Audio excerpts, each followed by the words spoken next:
Alhamdulillah kabar baik. Aduh, apa kabar ini perempuan-perempuan luar biasa ya. Tapi Teh, tadi Iya. aku begitu Teteh menyanyi dari tadi, terlihat dari raut wajah Teteh tuh kayak sangat mendalami lagu itu, sedih gitu. Kalau boleh tahu itu lagunya tentang apa Teh? Sebetulnya lagu ini diambil dari kisah nyata kehidupan aku gitu. Jadi sebelum almarhum mantan suami meninggal, gitu aku pernah curhat sama pencipta lagu aku gitu bahwa sepertinya rumah tangga aku nggak bisa diteruskan gitu, dan akhirnya selama 20 tahun berkarir ini baru pertama kalinya lagu ini diambil dari kisah nyata kehidupan dan kenapa sampai begitu benar-benar menjiwai dan meresapi, karena di situ referennya kan ada kata-kata pergilah gitu. Ternyata pergi untuk selama-lamanya. Itu take vokal di bulan November, akhir November. Terus tanggal 15 Januari almarhum dipanggil sama Allah. Gitu. Dan saya karena lagu ini memang sudah dibikin video klipnya sebelum almarhum meninggal, dan kayaknya belum tahu juga bahwa aku akan mengeluarkan lagu itu, single terbaru ini. Gitu. Kebetulan di belakang ada postingan dari Teh Nita. Coba mungkin bisa dibacakan nih Mbak Nita.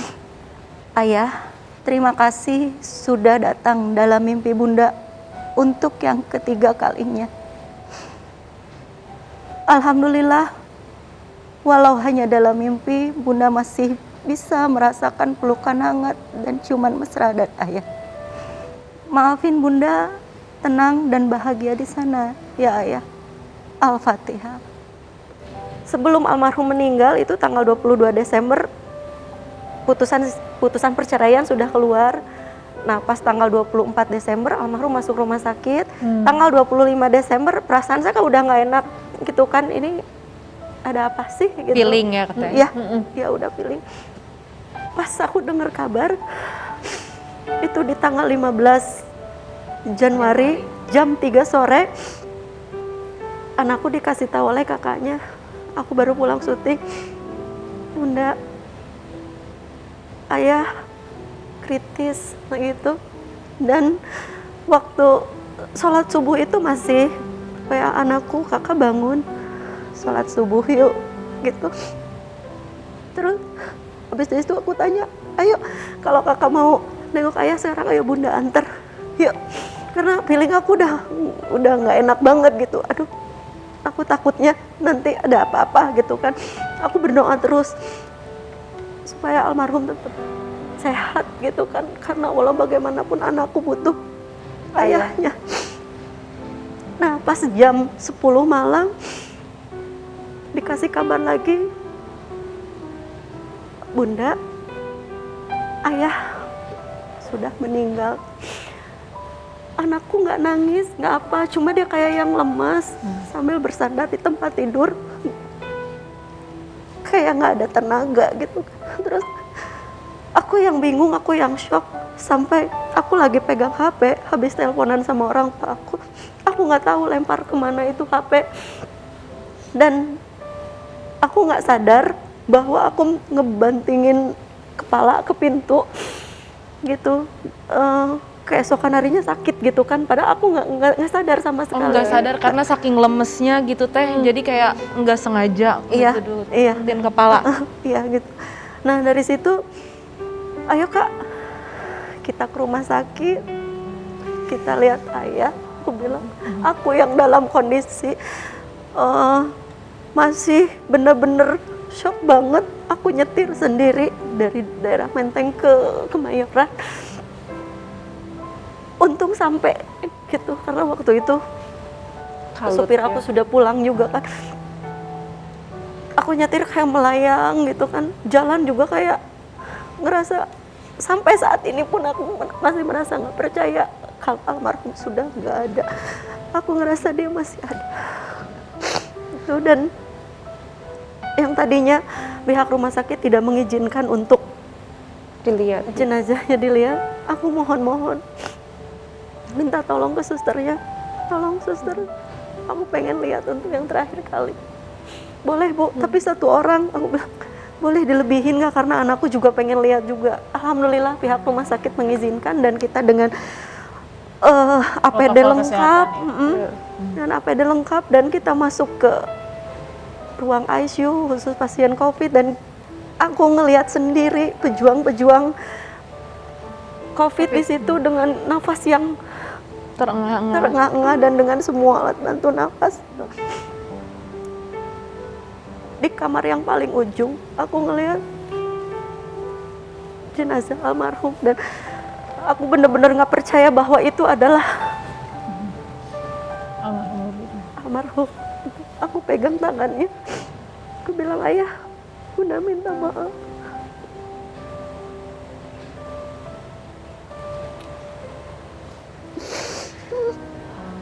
Mbak Nita,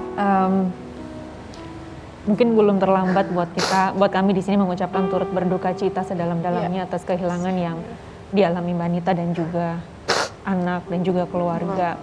Mudah-mudahan Mbak Nita diberi kekuatan, diberi ketabahan, kesabaran, dan keikhlasan, dan juga saling menguatkan sama anak Mbak Nita tentunya. Mungkin pemirsa juga di sini ikutan sedih, tapi kita juga nggak mau berlarut-larut dalam kesedihan.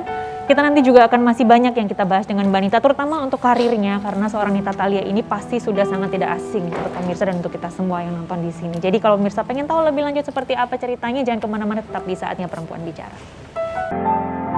Terima kasih masih bersama dengan Saatnya Perempuan Bicara, pemirsa, di minggu malam kita.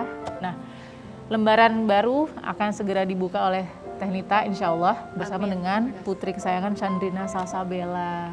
Usia Sandrina berapa sekarang, Teh? 14 tahun. BG ya. Jadi sudah 14 tahun sekarang, ya sudah takdir, sudah qadarullahnya. Akhirnya Teh Nita sekarang jadi single mom nih, Iya, sama betul.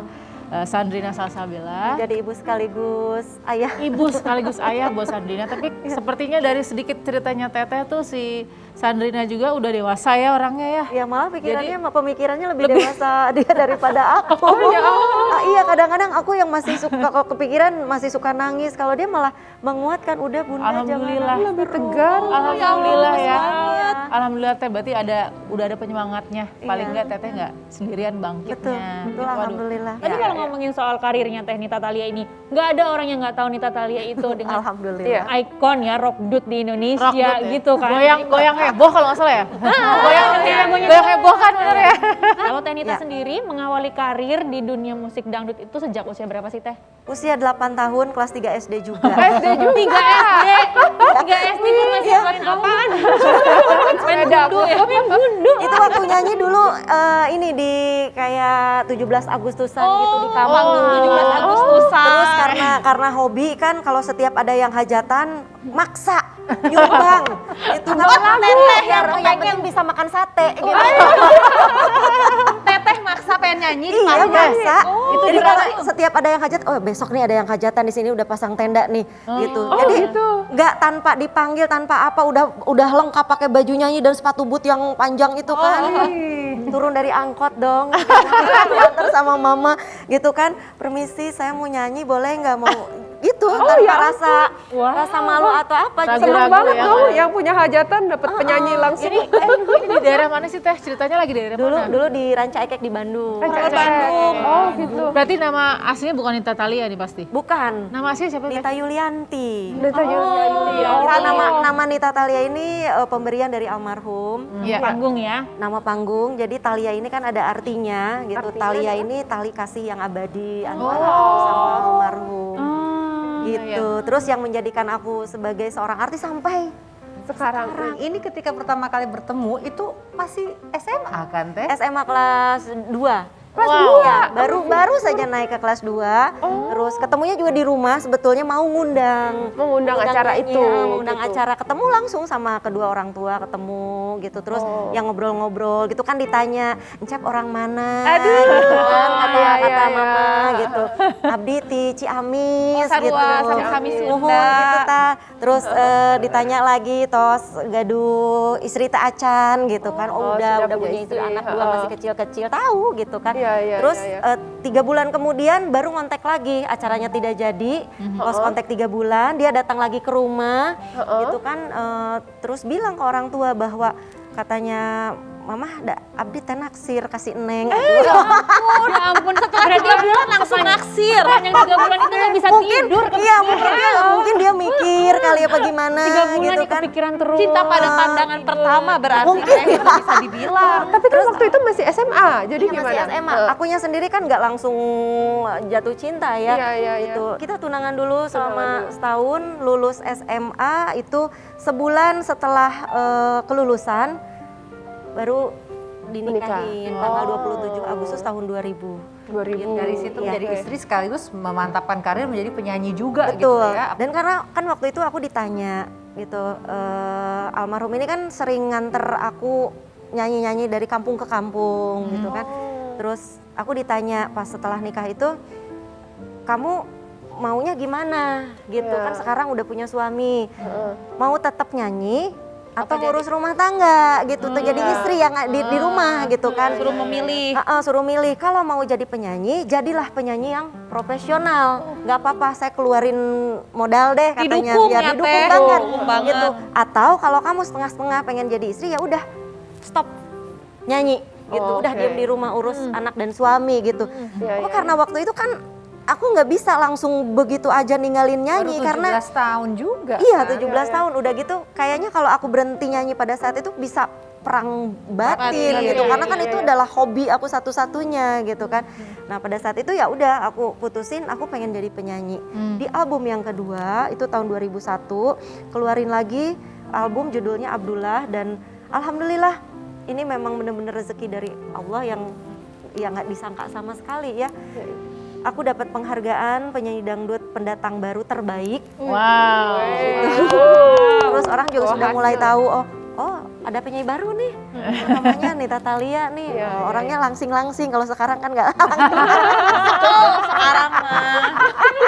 Teh, tapi kalau misalkan ngomongin nggak percaya diri tadi, ini aku jadi penasaran Teh. Sebenarnya ini orang udah tahu banyak ya Teh. Ya. Gitu. Maksudnya Teteh banyak merubah penampilan dengan operasi plastik gitu Teh. Itu tuh pertama kali memutuskan, oke, saya mau operasi plastik, itu gimana ceritanya Teh? Itu panjang juga, gitu maksudnya mikirnya panjang gitu kan. Jadi yang pertama yang mana dulu ini untuk menguatkan mental gitu kan harus pilih Apa dulu sih yang yang bagian mana. bawah? Dulu. Dulu kan cabi kan, nah dulu itu cuma pengen nirusin pipi doang sih. Terus katanya kalau orang udah oplas sukses katanya ketagihan. Jadi bener nih teknik. Bener nggak Tapi sih, kalau Teh, nagih yang gitu? Ketagihan ke hasilnya. Mungkin ketagihan karena hasilnya bagus, atau ketagihan karena mungkin penyakit ketidakpercayaan diri ya. Kurang sempurna gitu. Kalau aku sudah cukup, ya sudah gitu, dan sekarang sudah tidak mau. Tapi kalau boleh tahu nih Teh, sekarang sampai detik ini bagian mana aja sih yang udah dirombak Teh?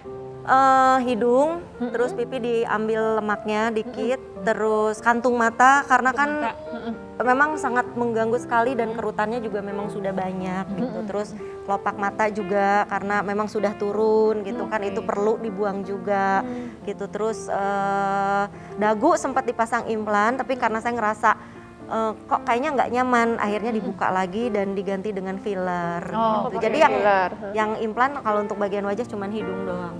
Oh, oke. Waduh, ini pasti mahal ya. Kalau di total berapa itu? Oh di total kalau untuk bagian wajah aja ya, belum nggak ke bagian Ratusan yang lain. lebih kali ya Teh? Itu sekitar ya 400-an sih kalau untuk wajah. Itu gitu. di Indonesia atau di Di luar negeri? Indonesia. Karena kan banyak kan sekarang ke Korea lah, ke Thailand, Aku di Indonesia. Itu baru, tapi itu baru muka loh. Ya, 400 karena aku pernah baca artikel angkanya mencapai 1 katanya. Benar nggak? Oh, Ya karena ada bagian tubuh juga. Untuk melakukan ini minta izin dari Oh iya, almarhum pasti dan minta anak juga izin kan ya. Iya, minta izin. Itu total berapa kali operasi ya kalau dari atas sampai bawah? 8.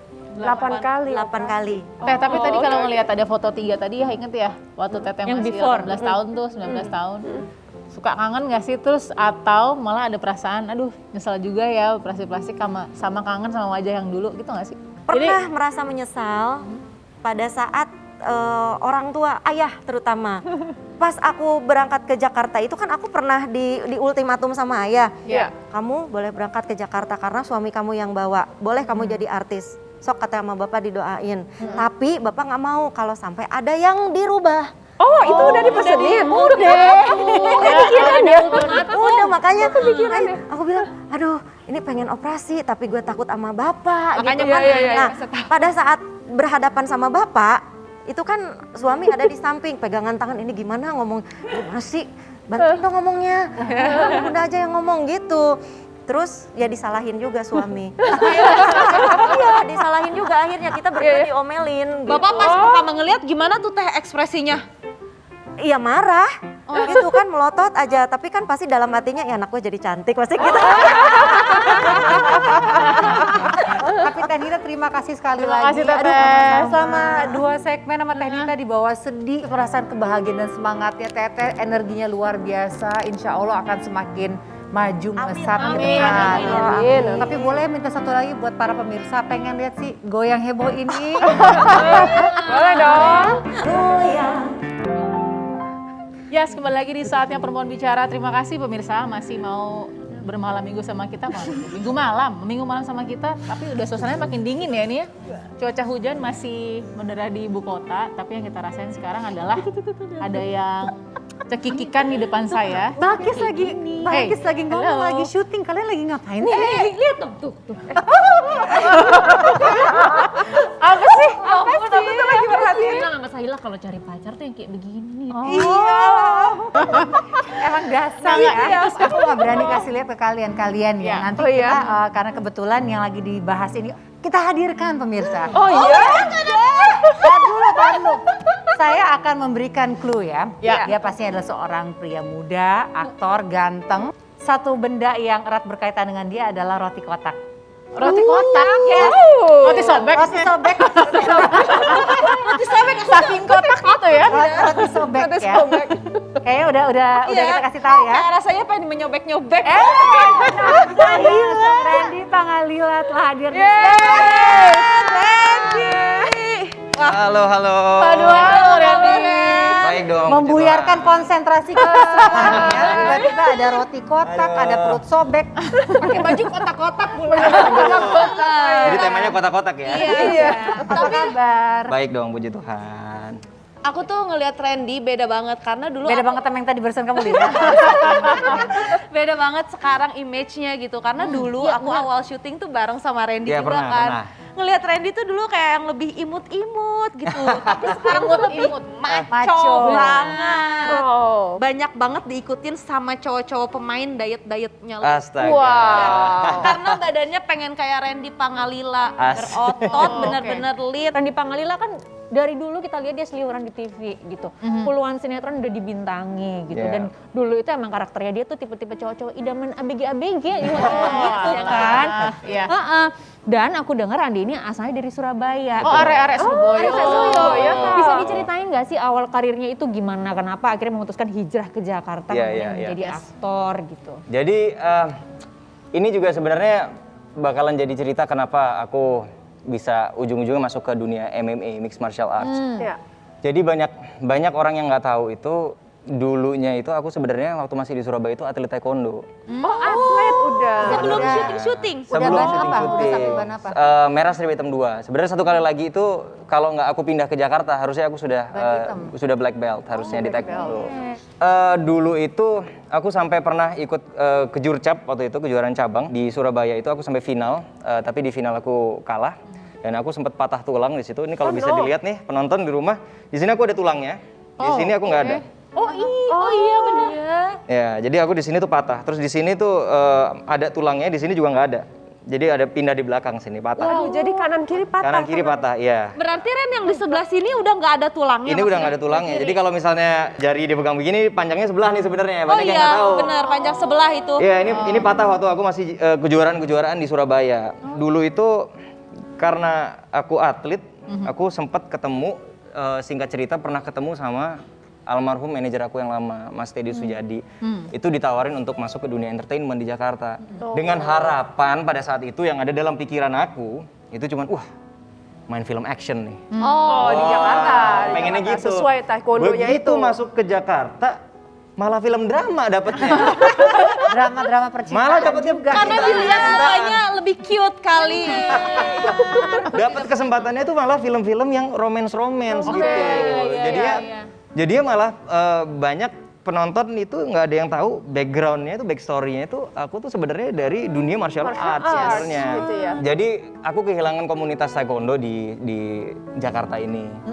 Akhirnya aku cari-cari bela diri yang lain. Ketemulah pada saat itu di tahun 2010-11 itu bela diri yang waktu itu booming banget gitu. Udah kayak kacang goreng di mana-mana ada, yaitu Muay Thai. Muay Thai, iya. Nah, aku ikut tuh. Dan pada saat aku ikut, ternyata aku serius juga di situ karena memang masih ada kecintaan sama dunia martial arts itu sendiri kan. Akhirnya ketemu lagi itu melebar jadinya ke dunia Brazilian Jiu-Jitsu, grappling. Akhirnya aku pelajarin semuanya dari striking, berantem di atas sampai ke grappling sampai ke gulat. Dan kamu udah bilang ini ke si sutradara atau mungkin rumah produksinya, tapi tetap aja drama percintaan. tetap dapetnya drama percintaan. Entah kenapa gitu. Oke. Pertama kali apa tuh sinetron atau drama yang ditawarkan? Jadi banyak orang mungkin yang taunya pertama kali itu Cinta Fitri. Padahal sebenarnya itu bisa dibilang sudah keempat dan kelimanya gitu. Sebenarnya 4 yang lainnya tuh banyak gagalnya gitu. Nggak tayang. Oh iya, udah pasti tahu lah ya. Udah syuting 4 episode, wah bahkan gue udah promosi sama teman-teman di Surabaya. Wah bangga nih ya. Pertama kali ya anak Surabaya, wah dapat sinetron nih. Teman-teman semua jangan lupa nonton, SMS di blast semua yang nggak jadi tayang. Pengalaman kamu yang tidak mulus tuh nggak cuma itu aja, karena aku sempat baca kamu ketika pindah ke Jakarta sempat ada suatu kejadian yang lumayan traumatis katanya. Apa tuh? Katanya ada tetangga depan rumah kamu yang meninggal Oh iya atau iya. bunuh diri ya kalau nggak salah. Benar iya. Nah iya. itu ada pengaruhnya nggak ke kamu? Jadi waktu itu kan gini, baru pindah ke Jakarta. Otomatis karena memang masih ya pendatang baru ya kan. Ya honor juga masih ya buat makan seminggu lumayan lah ya kan. Jadi ya karena pindah di Jakarta ya kemampuannya untuk kontrak ya seadanya gitu. Dan di tempat ini tuh memang dapatnya murah nih memang. Dapatnya bagus gitu Iya, ternyata sekarang saya tahu kenapa murah. Jadi emang tempatnya agak-agak angker. Ada nih. cerita horor di balik. Iya, jadi tetangga di depan rumah, bukan cuma di depan rumah, di agak-agak di sebelah kirinya lah. Itu asisten rumah tangganya gantung diri di depan pintu. Rumahnya? Pintu rumahnya dia gitu. Dan iya bangun pagi tiba-tiba ada polis lain dan segala macam. Itu pada kayak saat ada apa kamu ini? tinggal di sana itu Iya, pada iya. Waktu itu aku udah syuting Cinta Fitri waktu itu. Iya. Ini intermezzo yang sangat membuat merinding ya. Baik. Soalnya dibahas ini ya, kamu mau memiliki kemampuan martial arts gimana pun juga percuma ya mau kemana gitu loh. Percuma. Nggak bisa dilawan itu. Percuma ya udah. Kan akhirnya ke drama ya, waktu Iya. 4 kali terus akhirnya jebol nih di kamu kena dapat di hits di Cinta Fitri. Kamu putusin aja, udah deh kita jalanin aja deh track ini nih dapat Iya.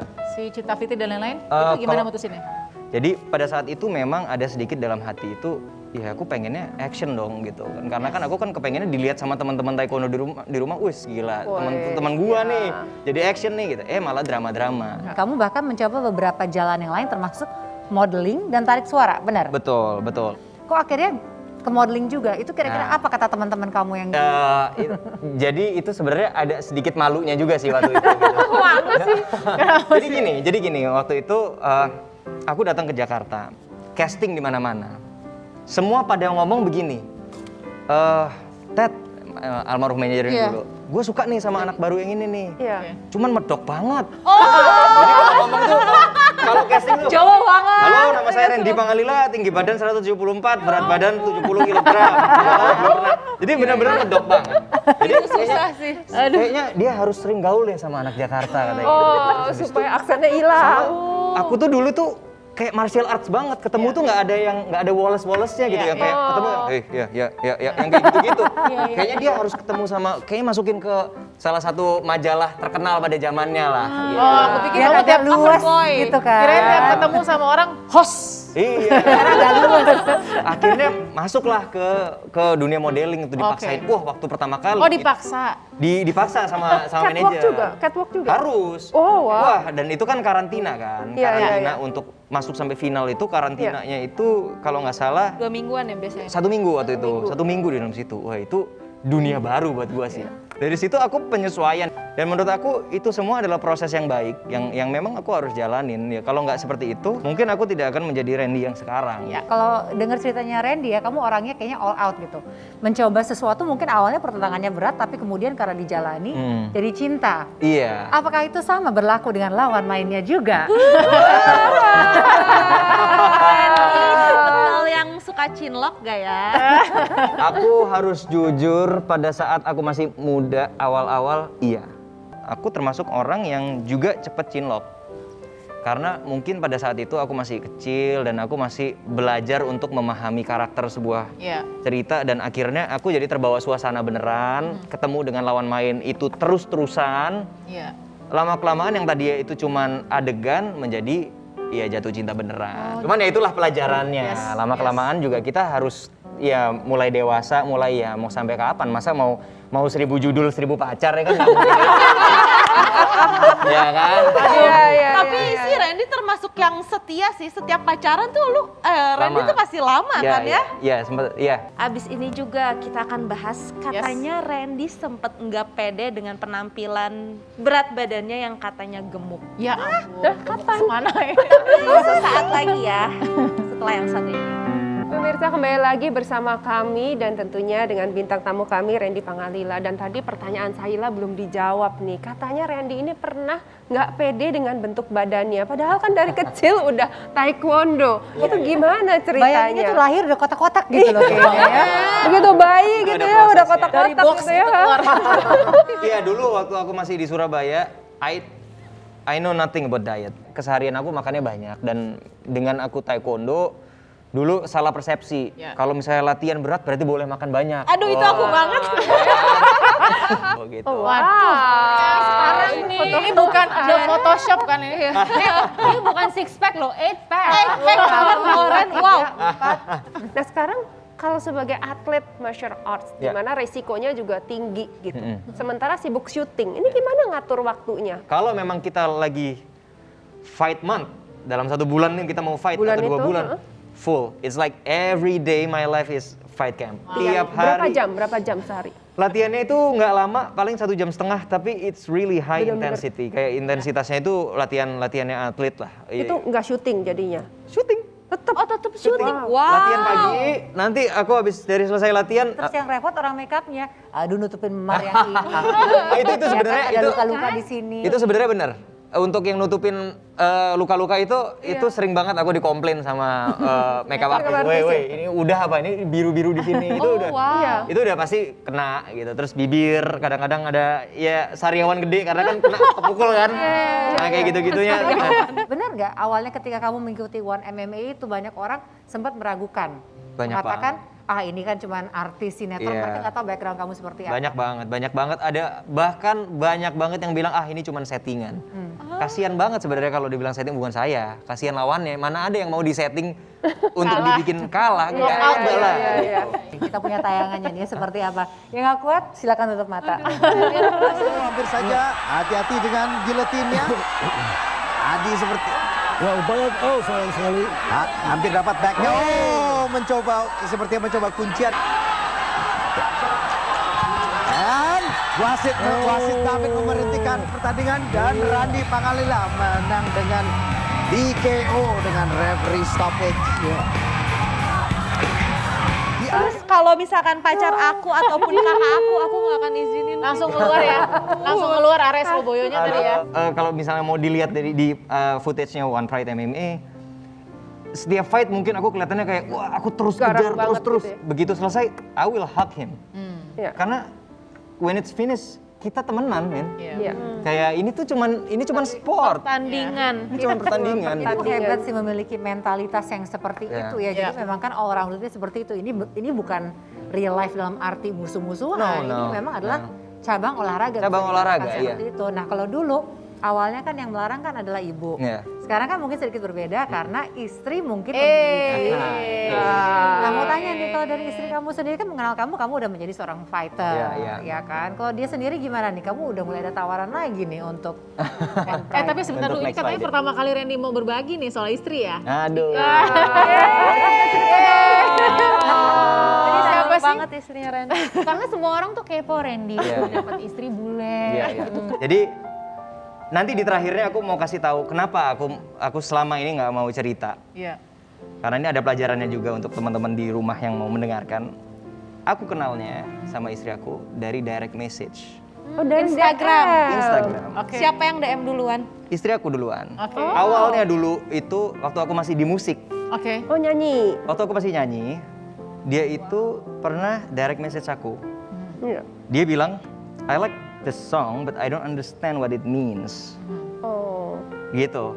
Nah, dari sekian banyaknya DM yang aku baca, cuman satu yang bahasa Inggris. Iya. Dan aku mikir pada saat itu, jangan-jangan talent scouter. Oh. Well, anything can happen, right? Palu Maksudnya- gada tadi betul, balik ya. Iya, betul, maksudnya gini loh. betul. Justin Bieber juga terkenal dari mana, Bos? Iya. Bener kan? Betul, betul, betul. Aku pikir kalau memang ini opportunity, why not? Gitu kan. Iya. Lalu aku jawab, dan aku promosi diri dong. Iya. Oh ya, ini Iya. lagu aku, artinya ini, translate-nya aku kasih semuanya. Heeh. Terus habis itu kita ngobrol-ngobrol soal musik and then etc. Sampai akhirnya aku mikir, ntar dulu. Bisa jadi ini fake akun nih. Iya. Hati-hati loh. Tapi aku Iya, iya, itu iya. ada namanya, ada wajahnya. Di private. Oh, tapi Di private. Di private. Sampai aku bilang begini, kamu punya nomor nggak? Aku pengen tahu sebenarnya. Iya. Kalau plus 62, lu Indonesia. Iya, benar. Gak usah ngadi-ngadi pakai bahasa Inggris. ya kan? iya. Kalau Terus? plus 61 berarti kan negara tetangga, ya kan? Ya. Oh, ada dia bilang. Udah. Dia kasih nomornya plus 1. Amerika tandanya. Berarti Amerika or Kanada. Kanada. Heeh. Oh, ini serius dong. Iya. Nah, dari situ aku akhirnya mulai berteman di media sosial ya. Nah, di tahun 2018, Februari, aku ingat banget, Februari. That's my first fight. One Pride MMA kan. Iya. Oke. Terus aku bilang begini sama dia, ya habis ini fight MMA gue bakalan bonyok-bonyok nih. Nggak ada yang take care gue nih. Ya. Jadi pengen masuk operator. Harus sok imut dikit. Padahal tuh sebenarnya Iya. ya gue cuman sok centil aja gitu. Keren lagi mau fight loh. Iya, Aduh. tahu nggak jawabannya dia apa? Apa? Sebenarnya aku tahun ini belum ngambil libur. Do you want me to come to Indonesia? Serius? Ya mau banget gitu. Akhirnya dia datang ke Indonesia, masih as a friend, kita masih temen. Iya. Aku kenalin sama papa mama apa segala macam. Terus aku tunjukin Bali. Terus akhirnya ya karena itu kita makin lama makin jatuh cinta dan kita juga karena kenalnya juga udah lama, komunikasinya udah dari jarak jauh. Iya. Ya kita jadi makin dekat sampai aku tanya, so what am I to you? Jawabnya apa jawabnya? Terus dia jawab, what do you think? I came far away All from the Canada for way. you. So we're in a relationship now ya. Akhirnya merinding loh. ini kondisi abis first fight ya, jadi mungkin Iya. agak sedikit. Mungkin itu juga kenapa gue menangnya jadi cepet. Happy gitu. Wah, Senang banget. gue harus menang nih. Karena habis ini pacar gue dari Kanada dateng nih. Wah, gitu kan. Cantik juga sih.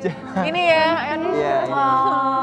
Oke, terus jadi sempat LDR ya? Sempat LDR dari bulan Februari itu dia harus pulang kan ke Kanada. Iya. Dan di bulan Juni aku memutuskan untuk datang ke Kanada. Iya. Datang kenal sama orang tuanya, papa mamanya apa segala macem. And then Juli tanggal 3 itu aku ngomong sama papanya. Aku bilang sebenarnya kedatangan aku ke Kanada ini bukan cuma untuk liburan. I wanna ask for permission. Aku mau minta. Bilangnya ke papanya dulu. Aku mau minta izin untuk nikahin anak kamu. Ini lagi cerita loh. Ini. Oke, jadi Iya, langsung ke papanya. Aku mau minta izin untuk nikahin anak kamu. Iya. Gitu. Wow. Terus papanya bilang, you seems like a pretty genuine person gitu. Lo orangnya kayaknya lo orangnya jujur, ya. honest, Tulus ya. tulus. Terus gue ngelihat anak gue itu happy around you, like she can be herself around you gitu. Nggak yang pura-pura jadi orang lain gitu, tapi ya jadi herself gitu. and you get my permission gitu. Dan you are about to start your own family now. Yeah. Amin, amin, amin. Chelsea sekarang sedang hamil berapa bulan nih? One more month I'm gonna be a father. Gimana dengan semua adrenalin yang pernah kamu rasakan dalam hidup ini pasti pengalaman yang baru. Yeah. How do you feel? Persiapannya udah sampai mana nih? I can't wait for her. Gitu. I can't wait for my child. Yeah, aku benar-benar. Oh, it's a baby girl? It's a baby girl. You said it. Oh my god. Baby girl. Thank you so much Randy. Terima Sudah kasih. main di Saatnya Perempuan Bicara, sudah berbagi kepada Inspirasi kita juga nih. kisah aslinya gimana bertemu dengan sang pasangan yang mungkin selama ini masyarakat penasaran gimana sih ketemunya, ternyata ceritanya bikin kita dari tadi merinding gitu loh. This is my first loh actually. Oh, wow. This is my first, ya. Serius ya. Betul-betul hari ini seperti roller coaster ya pemirsa, tadi udah dibikin nangis-nangis di segmen awal sama Teh Nita Thalia, kemudian dibikin ketawa-ketawa sama Teh Nita juga, kemudian kita dibikin merinding sama kisah cinta dari Randy dan juga dibikin deg-degan karena lihat dia tadi berantem-berantem itu.